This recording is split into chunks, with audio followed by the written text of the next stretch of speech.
Right, Hunnsy, Yes. I'm very excited today because we have a guest who, he'll blush if I say this, but he's absolutely one of the nicest men I've ever met in my 40 plus years working in rock. You know him as top multi-instrumentalist with rock artists such as UFO and Gary Moore and even Wild Horses, of which we will speak.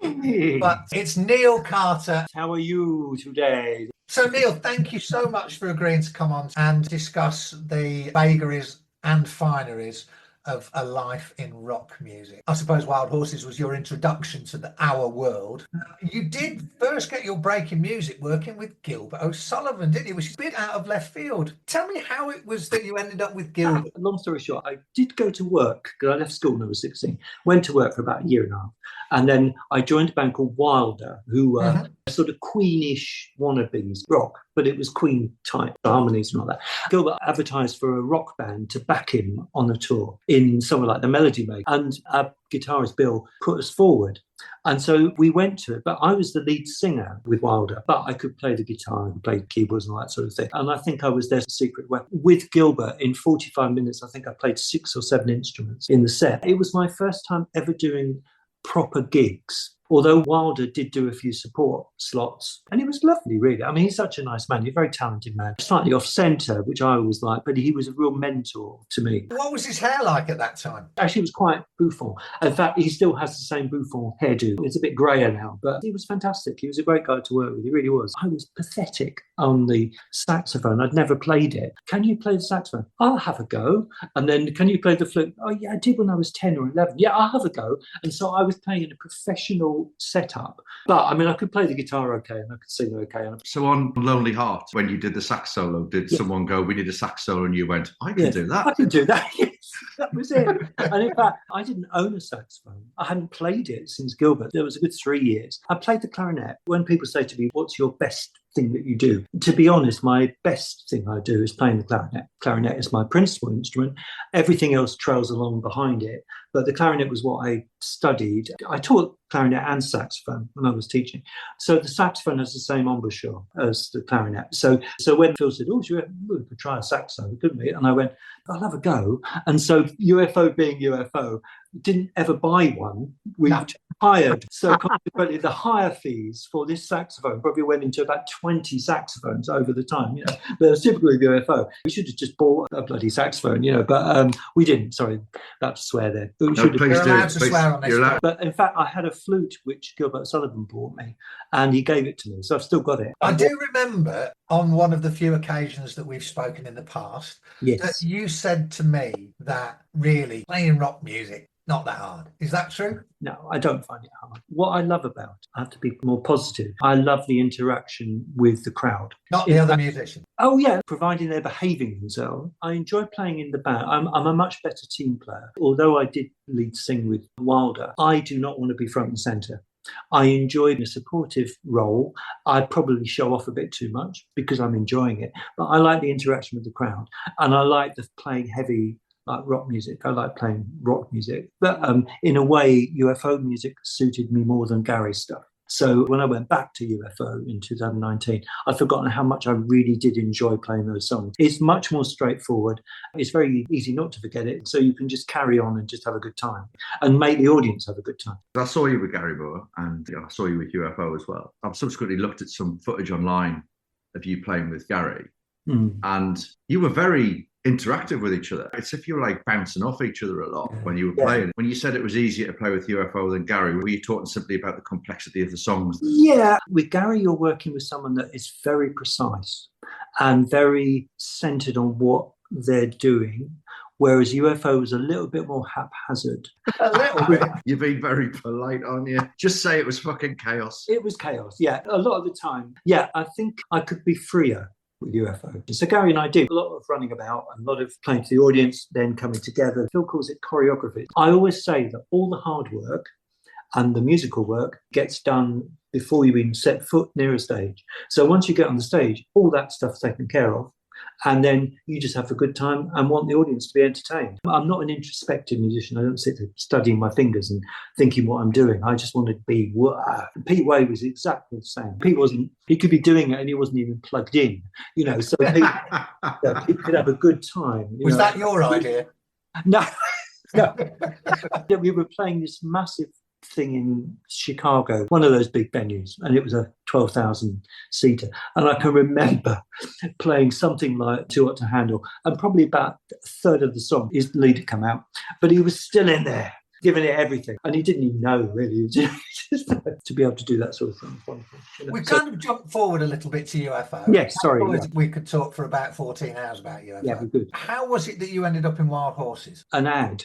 But it wasn't actually an ad. Do you remember Sounds had a gossip column? Yeah. And it said, I've still got the little clip, Brian Robertson and Jimmy Bain are forming a band with Kenny Jones and are looking, because Jimmy McCulloch was going to do it. It didn't work out very well with Jimmy, I don't think. They're looking for a young, fresh guitarist no one's ever heard of to come in. I thought, that's me. So I rang and went up for an audition.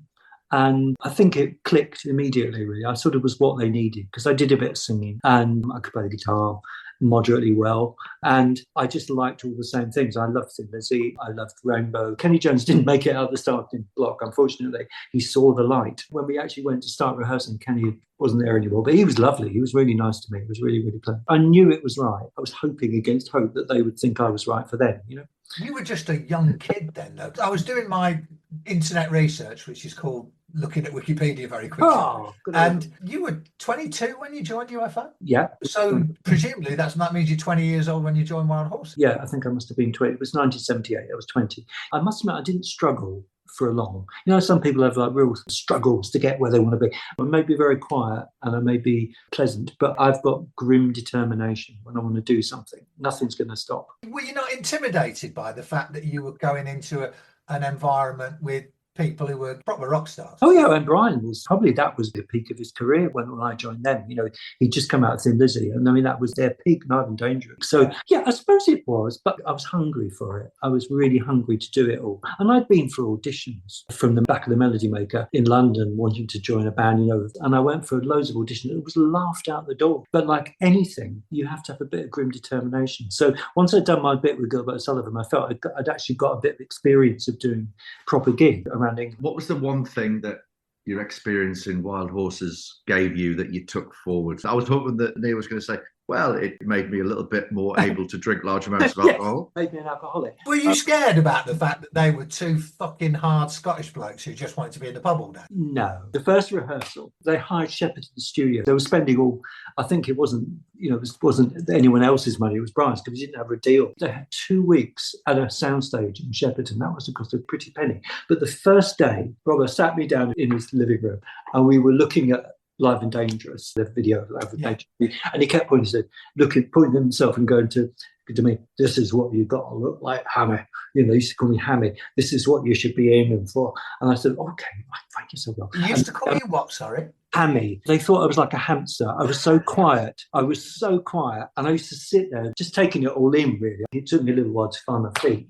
Not on stage, I used to do my thing, but there were so big personalities that you thought you can't have another one. So Clive Edwards and I, once it was settled on Clive Edwards and I, used to do our own thing. We used to call it first class. So they'd be in first class and we were in economy. We used to feel like the also-rans a little bit. It was good doing it at the time. But yeah, so I watched the video and then he gave me a can of special brew. Right. And something else. And I went to this rehearsal and I'd never drunk special. It's really, really strong.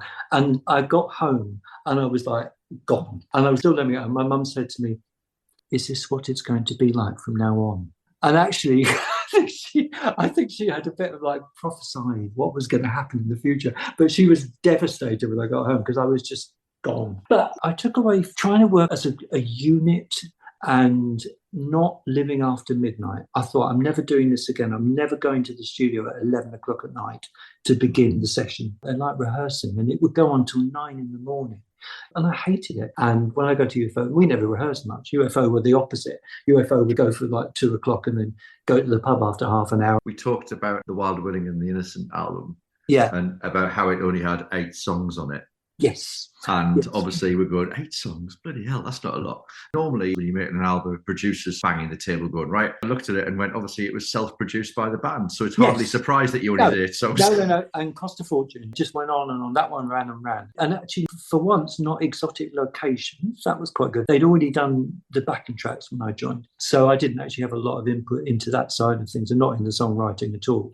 But then we did all the backing vocals because Phil always tends to, and he still does, he tends to do the backing track and Phil will tweak it and then put the vocal where he sees the vocal. You don't write it as a song. And usually that was done like with UFO, sometimes in Montreux, Queen Studio costing X million a day, and our producers staying at the very, very expensive hotel, the Palace that overlooks the lake. And that's why UFO never had any money, because it just used to just go on and on and on. And it cost a fortune. So Montserrat, they go to Montserrat to do an album with George Martin. The amount of money that was wasted. But yeah, you're right, 8 songs is not a lot, really, is it? I think we had a few more on mechanics. We had a producer for that. How did you get the gig there? Wild Horses didn't trouble the scorers, so to speak. It was clearly a step up to join UFO. Can you believe that? A step up to join UFO. Absolutely. I did one out from Wild Horses. I loved them as people. It was just high maintenance. We just got a record deal. I mean, I did it at an awful time. We just got a record deal. And then we were doing some more high profile gigs. The problem with Wild Horses was they needed to get on a support tour. That's what they needed right from the beginning. And all we did was these piddly little places. Really what the band needed, which we did a little bit. We did a few days with Ted Nugent and we did a couple of days with Rush, which were great because people see you. No one's going to see you if you play the Limit Club in Sheffield that holds 300 people. The faithful will come, but then that's it. No one else sees you. So we just got the deal, did some dates with Ted Nugent. In the middle of it, Paul Raymond went off and they needed someone to replace Paul Raymond. And Phil Collin, who I was quite friendly with then, suggested me to Phil. I hadn't met the band at all. I'd never met any of them. I just went for a playthrough with them and they thought, oh, they'll do. So that was it. Did their reputation precede them with you or not? I didn't know anything about them, really. Literally nothing? No, I'd been to see them. We went once to see them at House Plutonium when I was with Wild Horses. I knew Stranger in the Night. I knew of Michael. I knew some of the songs, but I didn't know anything about the people themselves at all. I found out very quickly. What was your first impression? I just thought they were wonderful. The special thing about UFO is the shared sense of humour. I'm sure they had it with Paul, because they obviously had Paul there for 20 odd years on and off. And when I went back, I'd forgotten how much fun it was, because it wasn't fun at some points, but the basic underlying thing of UFO is there's a great affection, even if they want to tear each other's heads off at some point, but you've always got that humour running through it. And I still have that with Phil now, that rapport. And Andy, similarly, when we were out on tour, it just never leaves you. So I think that was easy, getting to know them. Was it ever cruel? I'll tell you why I asked this question. I was speaking to Andy not very long ago, and we talked about the no neck nonsense all the time. About the fact he didn't have a neck, and the fact that when they were on tour in America, Phil and Pete would be phoning ahead and making sure they put it up in the big lights. So when you arrived, it would be welcome to UFO and the NNL party. Was it? Andy said to me, now you'd have them for workplace bullying immediately. Oh, of course, absolutely. So what was it like? Did you have to have a backbone of steel? I think you had to have a sense of humour. Right. They didn't go for me. A little bit about the nose. There is a picture of them all who've got false noses. And there's 4 of them without me in the picture, all with the noses. So, yeah, I can deal with that. Mogg is not one to talk, I might say. But it's sort of sweet, really. I look back on it now with a great amount of affection. They didn't give you a nickname like Brian Robertson did, like when he called you Hammie or anything? Hammie? No, thank God. And I never told them that. Because you can guarantee it's just not ever been a nickname apart from Robbo and Jimmy Bain. No one else called me that. The wee hamster. Now, I seem to remember, and this may be a false memory, so correct me if I'm wrong. I seem to remember there was a story that when you joined UFO, there was a hotel incident where they took all your furniture out of the hotel room. This is possible. I don't remember. Phil told me, and this is something I didn't know, that when we were recording at the Manor, that Pete broke into my room through the window because he thought I had some powder in my room. And I used to take one of my cats as company. So I used to take one of my Persians with me, and the cat nearly got out because Pete was trying. I don't remember this at all. Possibly they might have removed furniture. It's the sort of thing they would do. Yes, that is definitely the sort of thing they would do, particularly Pete, because he has such a ludicrous sense of humour. And I could see him telling Phil, embroiling Phil, and Paul as well, Paul Chapman. Him and Pete were really naughty together. Were you allowed not to be naughty? Were you allowed to be the sensible one? I wasn't Snow White. I did drift a bit. Oh, I thought that was a cocaine reference. No. I used to be Snow White, but I drifted. I wasn't Master of the White. I would never try and pretend I was, because I wasn't. But having said that, I probably kept it together a lot. Well, they kept it together. We did the show, but they did have a good time. They didn't look at any accounts, but they had a good time. You mentioned that you took the cat. In retrospect, do you go, that was a real indication that I wasn't quite of the same breed as you? You're turning up with cats and they're looking for the brown powder and making things break. Yeah. Strange that, isn't it? I've never given it a lot of thought, Howard. I do remember once, bless him, before Pete died, he was very complimentary about you. Oh. He said lots of lovely things about you.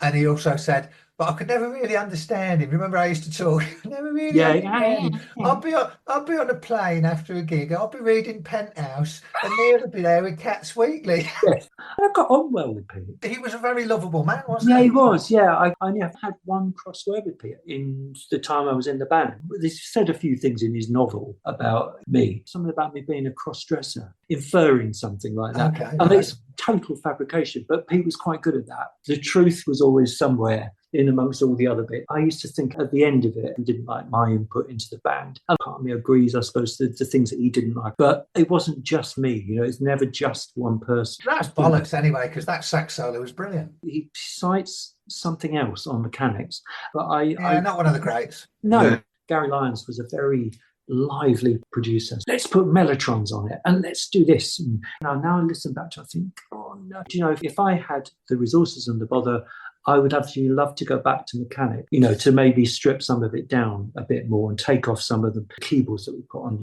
You did 3 albums, The Wild and Willing Innocent and Making Contact, bookend Mechanics. Mechanics was the weaker out of the 3. Yeah, the weirdest thing is it's who you speak to, because these forums on Facebook, as an example, someone will put up a thing about mechanics and there'll be 30 comments, 50 comments, 100 comments about how much people love it. And then there'll be Schenker fans and will hate it anyway. And then they put on about Making Contact, which is a rockier album, really, and it's much less fussy. Some people will love that, but some people don't. The tracks that are good on Mechanics are very good, but it's got too much mess in it. It needed paring down a bit. I saw you on the Making Contact tour at Newcastle City Hall. Yeah, it was brilliant. But my best memory from that gig was it was the first time I'd bought a tour T-shirt that wasn't black. Yes, they were purple, weren't they? They were like a maroon purple. Yeah, maroonish purple. I was like, wow, this is the future, man. Do you know the Newcastle City Hall was the first proper gig I ever played with Wilder supporting Smokey.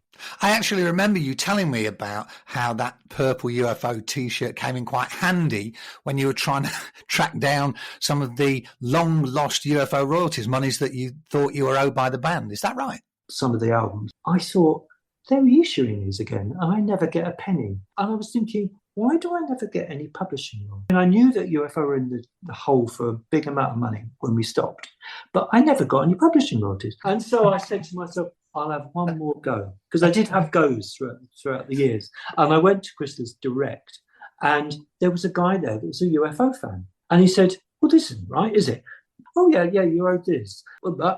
So I actually sent him that one T-shirt, that maroon T-shirt, as a thank you. Actually, it just put my mind at rest, because I was thinking, well, if I don't get these, who gets them? So it trickles in. So tell us how you ended up jumping ship for Gary, leaving UFO and going to... Well, the Making Contact tour followed the debacle of the European tour, where everything went Pete Tong in Athens, and it had been building and building and building and building and building, and finally something snapped. It's quite a strong decision. We just said, we cannot carry on. This is ridiculous. It wasn't fighting so much as just alcohol and everything else. The spirit had gone. Pete going was part of the spirit going. It was inevitable. So then we had a little hiatus, and then we did a final tour. And at the end of the tour, that was it. That was meant to be the end of UFO. Andy, Paul and I still wanted to work together. So we did some demos and whatever, but we hadn't got any money. There was no money at all, nothing. So consequently, I had to work. The last show we did, someone came up to me surreptitiously, and I had two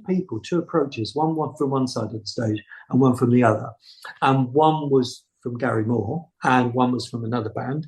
And I thought, well, I'm not joining that band because they've had more members than I've had hot dinners. And you're not going to tell us who that was? Oh, can we guess? No. Can we guess? No, just hissed a lot. But I'm not even sure. Very good. Yeah, I'm not sure even that it was a serious thing. Gary, I knew a bit about, and I'd sort of known him through his time in Thin Lizzy because we were managed by the same managers with Wild Horses. And Gary could be quite moody and intimidating. He was very warm and lovely and funny, but he could be very intimidating. He was quite sort of moody. But once you knew him, he wasn't. He was a very different person. They needed someone because Don Airey was going back to Aussie, I think, and they were doing a tour with Def Leppard. Third on the bill to Def Leppard in America. And it was Ian Pace playing drums. I thought, well, if Ian Pace can do this, I can certainly do this. You know, playing 40-minute set on a 3-act bill. It goes to show you just have to put your ego to one side and just do it. And I just thought it'd be good. And I needed to work. I haven't got any money. But it was an instant hit between Gary and I. We did work well together. And I just got offered a permanent position with Gary. Andy went back to America. Paul went back to America. It was just difficult. I don't think we could have probably got anything successful together. We did some demos that I was singing. We needed to sing. Your time with Gary Moore was super successful, wasn't it? It was, yeah. UFO, unfortunately, had gone down, whereas Gary's star was in the ascendant. The landscape changes. It always does. Gary was such a talented guy. I didn't realise how big it would become, but I was so pleased to be involved with it. I didn't realise how big your hair would become. God, I know. And your trousers. Trousers, the whole lot. I had an absolute thing about Alana from the Thompson Twins. I thought her image. Oh, really? I thought she had an amazing image. I can see that now. Your look developed with Gary. I always thought you were like the Vitas Gerolitis of rock. You know? Yeah, it did, didn't it? The trousers went up, the jacket sleeves went up. Yeah. You had those MC Hammer trousers. Yeah, guilty as charged. I look back on it now. The hairspray. I had a flight case for hairspray. Brilliant. Everything was backcombed to buggery. It's all very well us saying all this, though, Neil. What you say is what you two fucking clowns look like at that time, eh? Well, you know, we all have our looks, don't we? Also thinking who was in the band. When you got to 1987, and you've got me and Gary zhuzhed up to the max. How was Ian going at this point? No, Ian had gone by that point. Ian had additional hair, as far as I can remember. Then we had Eric Singer. So Eric had the LA zhuzh. So that's what we were looking at. It's of its time. I mean, I don't want to be Poison particularly, or I don't want to be Motley Crue. My life is on a need-to-know basis. I don't know any of UFO's back catalogue at all. Really? Didn't hear one album from Making Contact onwards. So when I went back to the band, I had to look a bit of live stuff with Paul playing. I have to become, I want to call him Kipper. I mustn't call him Kipper. Paul playing. No, you can call him Kipper. Oh, Kipper. It was a good nickname, Kipper. Yeah, it was. I mean, yeah, Kipper's Hancock. Yeah, I was just reading that thing from Rock Candy actually before I came on here. Yeah, it just made me giggle about Kipper. Phil can tell these things so well. I can't think where I was now. Need to know basis. So I didn't know any of the albums in between Making Contact and the covers one, the Sun and Tina ones. I'd never heard any. I didn't know anything much before I joined. Certain bands I don't like. But I don't mind people like Motley Crue and Poison because they actually just have a type and it's totally unabashed rock and roll showbiz. I quite like that. I wish I could do it. Someone said to me the other day, if you'd ever been in a band, what would it have been? And funny enough, it would have been Aerosmith because I think Aerosmith are bloody fantastic. Which period of Aerosmith? Well, the clean period or the dirty period? Oh, all of it. And Chiquita, we used to go on. UFO used to play it like Iron Maiden played Doctor Doctor.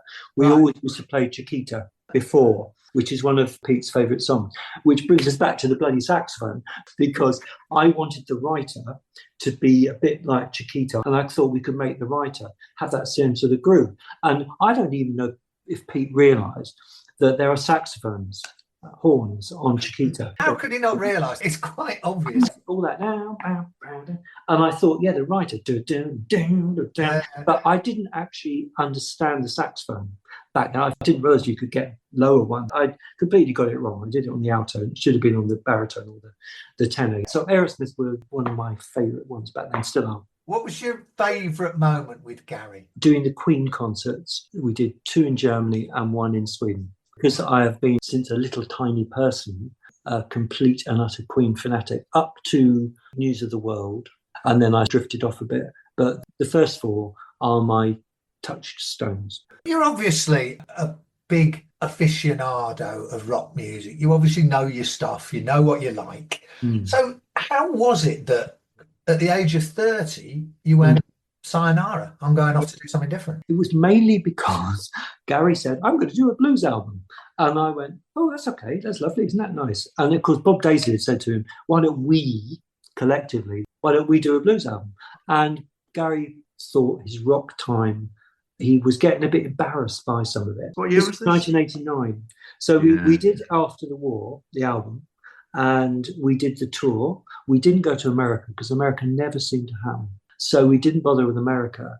But all the way through the last bit of the tour, Gary was doing these blues jamathons. I just don't want to sit there playing 3 chords. I really don't. I mean, that's not to say that Gary didn't make something brilliant out of his blues stuff, but my role would have been not a role I would have been comfortable with.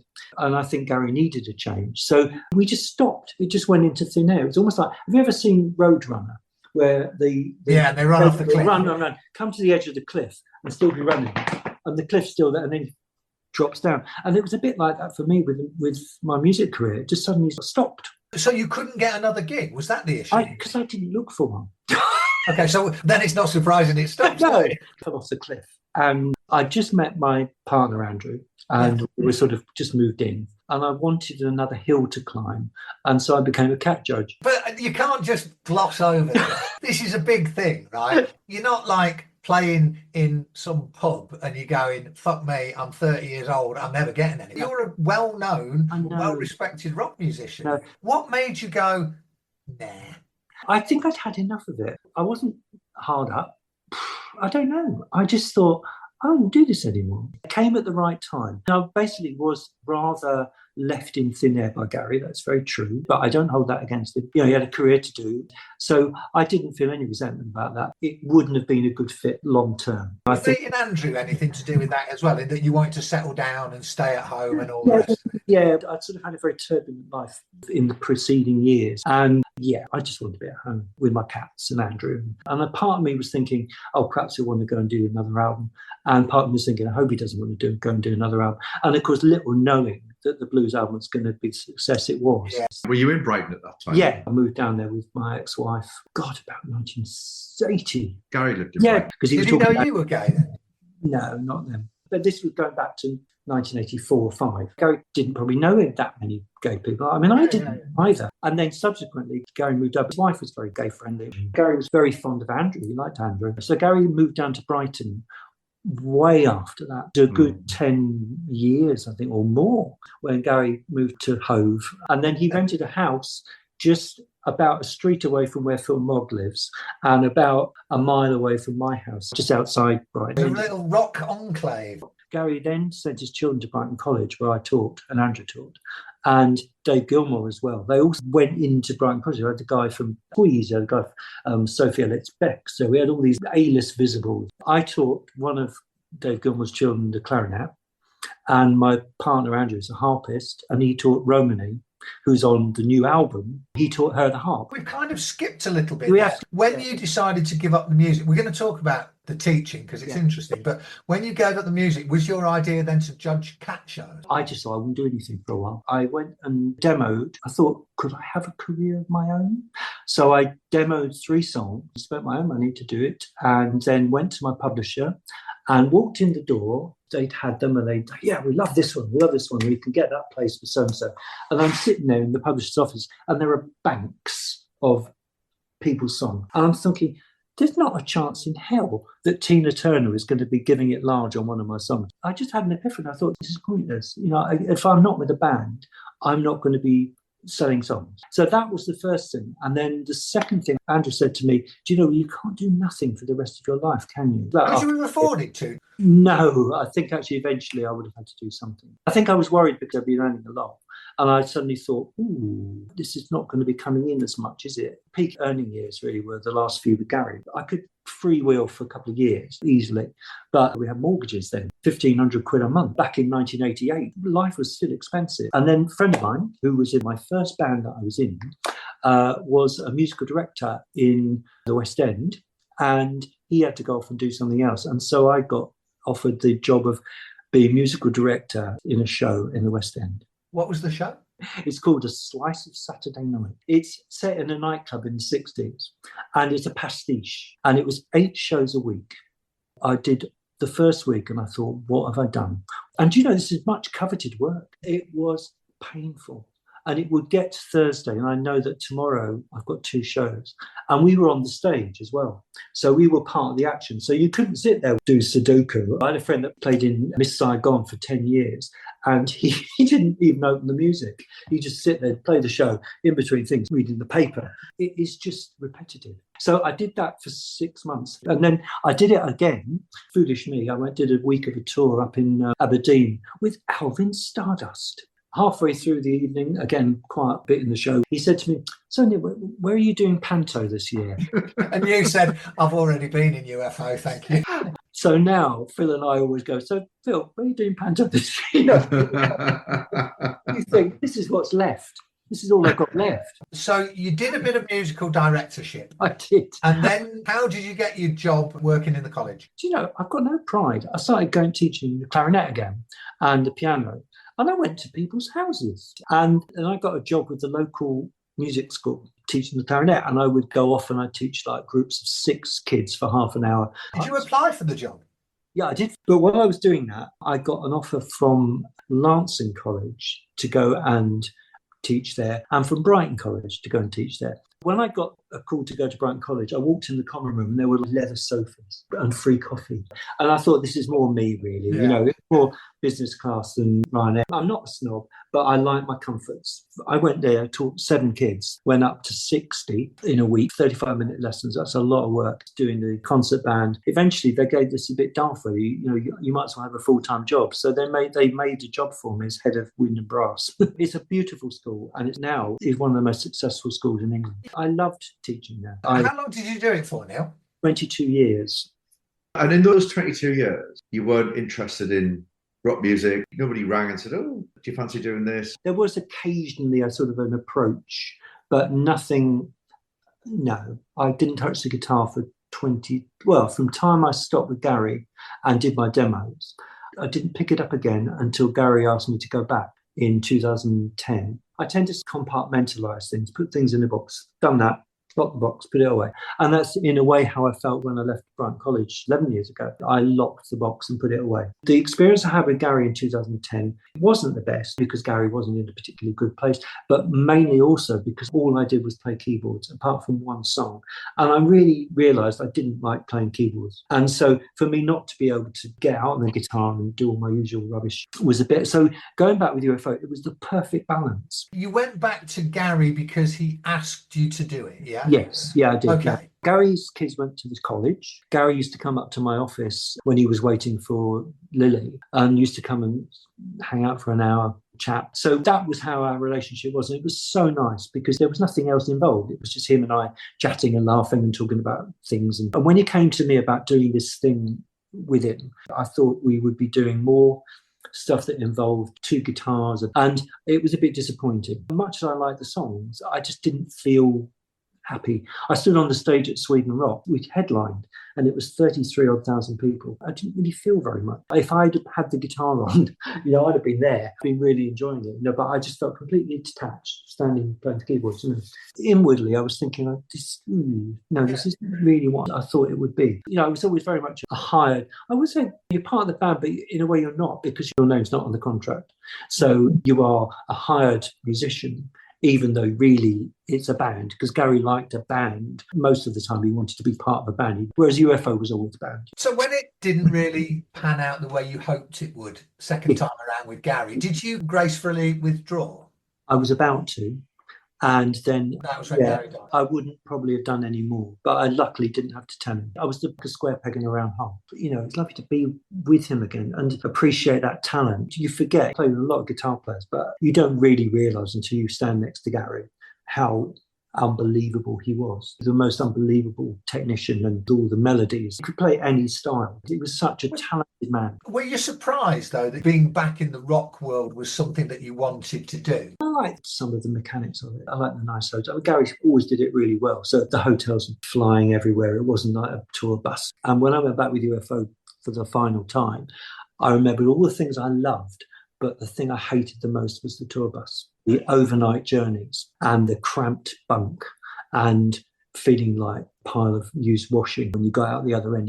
Did you feel, I'm too old for this shit? Yeah. And I think that's what Phil feels now. That's why Phil doesn't want to tour, because he loves playing to people, but he does not want to play and have to go on a bus and do all this stuff. So if Moggs Motel do anything, we will do an in and out. We're too old for it, but I'm quite happy to play. If you'd have told me 5 years after finishing with Gary that I would ever do any of it again, I would have said, oh, God, are you mad? No way. I mean, you look out into the audience, they're all like old blokes. Gary said to me in 1995, we had a conversation on the phone.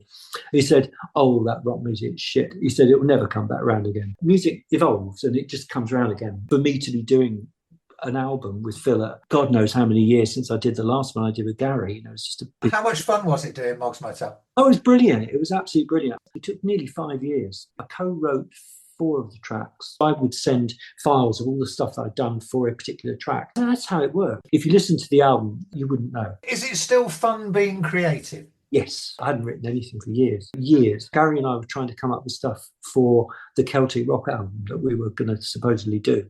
But I found it so difficult. I couldn't come up with anything. Everything sounded like Emerald. The stuff I came up for Phil with, I'm quite happy. They're just rock and roll songs. So that part of the creative process, without a record company breathing down your neck, without having to have a band that argue about their pole position, was just so easy because we just did what we liked. That is a really good thing to be able to do. It's so nice to do it like that. Because of the way UFO ended the first time, I'd actually forgotten what fun. There's always a bit of mischief. P was the same. Phil has always never been one to really open up about things. He's very private. I feel like I get on with him very well. It just makes me laugh. When people moan at me about the bloody saxophone, I always think, but Michael played the recorder. Yeah, on Aubrey Hill. It's an instrument of the devil. You're always my favourite, Neil. No. Schenker. I was going to do an album of versions of Aubrey Hill with different recorder players. One last question. What's the Neil Carter future? Well, I would like to think that we can all meet again for the Moggs Motel Christmas party. I'd like to get an invite to that. Yeah, absolutely. Another album. I don't know if that one took 5 years. We'll see. It'd be nice to do something else. We've got other tracks and we could. The difficulty with things is just that everyone's so busy. So whereas Phil and I can swan about and not do anything, the other guys are very, very busy working musicians. I know there's going to be nothing else with UFO, so that's sad but inevitable. I might one day get round to doing a solo album, but I'd probably be saying that if I speak to you in 7 years' time. Can Hunnsy play the recorder on it? Yeah, you can. Yes. Neil, all I can say is I knew it was going to be great. Thank you so much for coming on and sharing all your tremendous memories of a long and illustrious career, not only in rock, but in classical and caps.